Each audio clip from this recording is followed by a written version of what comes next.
Assalamualaikum warahmatullahi wabarakatuh. Selamat pagi para peserta didik kelas 7 dan 8. Apa kabar? Mudah-mudahan kalian baik-baik aja ya, sehat-sehat aja ya. Amin ya rabbal alamin. Sudah siap ya untuk belajar? Oke, pada kesempatan hari ini kita akan belajar tentang computational thinking atau berpikir komputasi ya. Jadi apa sih berpikir komputasional itu? Berpikir komputasi. Jadi berpikir komputasi adalah metode atau cara menyelesaikan persoalan dengan menerapkan teknik ilmu komputer ya. Jadi berpikir komputasi itu bukan berarti kita harus berpikir seperti halnya sebuah komputer, bukan. Melainkan cara berpikir kita di dalam menyelesaikan sebuah masalah. Nah, berpikirnya secara rasional atau logis, berpikirnya secara kreatif dan sistematis atau terstruktur. Sehingga kita bisa mendapatkan sebuah solusi yang baik ya.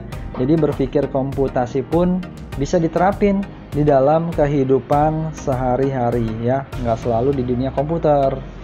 Dan tentunya pasti dalam kehidupan sehari-hari kita pasti akan menemui sebuah masalah ya. Nah, jika ada masalah yang datang menemui kamu atau kalian, apa yang akan kalian lakukan? Lari dari masalah atau menghadapinya? Tentunya harus kita hadapi ya. Dan dalam menanggapi atau menyelesaikan sebuah masalah, kita memerlukan sebuah cara ya, cara yang tepat. Salah satunya adalah berpikir komputasi.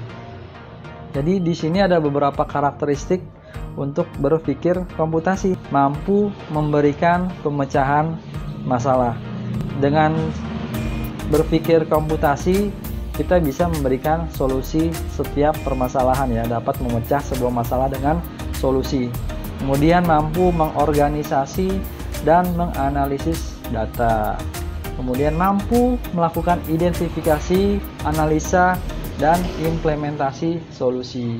Kemudian mampu melakukan otomatisasi solusi melalui cara berpikir algoritma. Nah, dengan kalian terbiasa berpikir komputasi, maka secara otomatisasi solusi-solusi akan muncul tuh di pemikiran kalian ya. Kemudian ada 4 prinsip agar bisa berpikir komputasi. Yang pertama adalah dekomposisi. Dekomposisi adalah kemampuan memecah data, proses, atau masalah menjadi bagian-bagian yang lebih kecil. Nah, dari bagian-bagian yang lebih kecil tersebut bisa dikelola sehingga mudah dikelola. Masalah yang besar pun jika dipecah menjadi bagian-bagian terkecil, maka akan mendapatkan sebuah solusi yang dapat menyelesaikan permasalahan satu per satu. Nah, ini adalah contoh daripada penyelesaian masalah secara dekomposisi ya. Ketika ada suatu masalah yang besar, kemudian kita pecah-pecah tuh dan kita uraikan menjadi masalah-masalah yang lebih kecil. Nah, dari masalah yang lebih kecil tadi, ya masalah yang kecil-kecil tadi, kita cari solusinya sehingga secara nggak langsung itu bisa menyelesaikan masalah yang besar tadi. Nah, kemudian yang kedua adalah pengenalan pola ya, atau pattern recognition.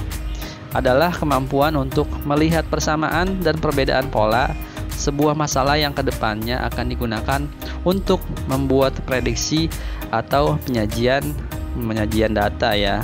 Nah, contohnya adalah pengenalan pola seperti ini nih. Jika pola permasalahannya sama ya, jika pola permasalahan sama, maka kita bisa menerapkan solusi yang sama ya. Nah, contoh sederhananya adalah misalnya ada deret bilangan 2, 6, 10, 14, 18 ya.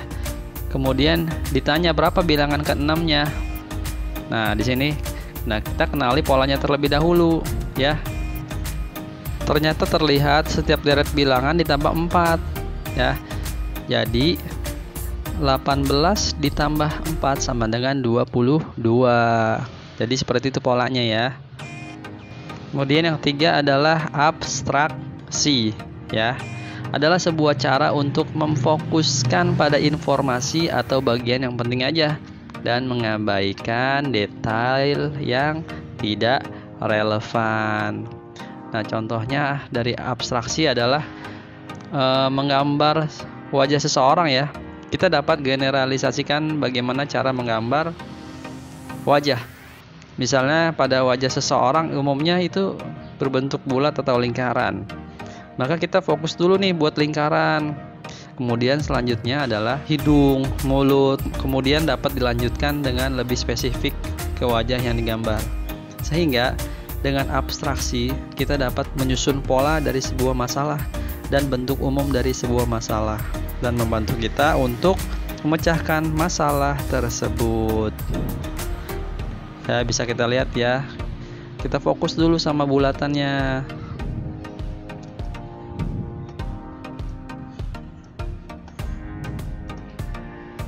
Kemudian yang keempat adalah penulisan algoritma. Adalah kemampuan memecahkan sebuah masalah secara bertahap, langkah demi langkah secara logis dan sistematis, ya.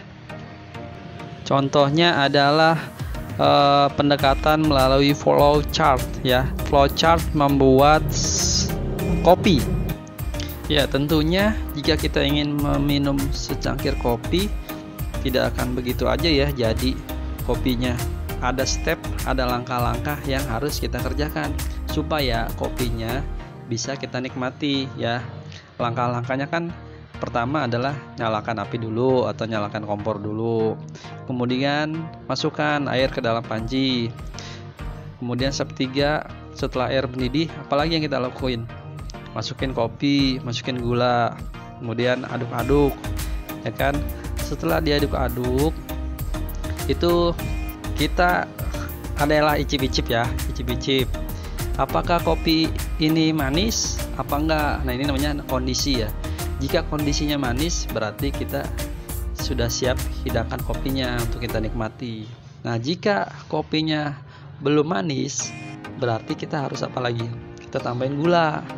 Nah, ketika sudah tambahkan gula, diaduk-aduk lagi.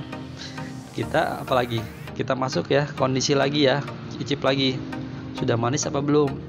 Nah, jika sudah, kita hidangkan dan selesai. Nah, itu dia tutorialnya atau flowchart daripada pembuatan kopi. Contohnya seperti itu. Nah, itu dia. Jika kita terbiasa memecahkan masalah secara sistematis dan terstruktur, maka jalan keluar atau solusi akan mudah kita dapat.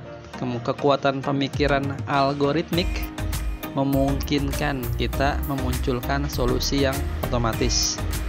Dasar pemikiran kita akan terus dilatih secara bertahap dalam memikirkan suatu solusi atau ide yang cemerlang, membuat kita terbiasa berpikir secara kreatif, kritis, dan sistematis. Nah, kalian bisa praktekkan ya dalam kehidupan sehari-hari. Berlatihlah untuk berpikir komputasi. Mungkin sampai sini aja ya. Kita materinya di computational thinking. Mudah-mudahan kalian mengerti dan paham. Oke, assalamualaikum warahmatullahi wabarakatuh.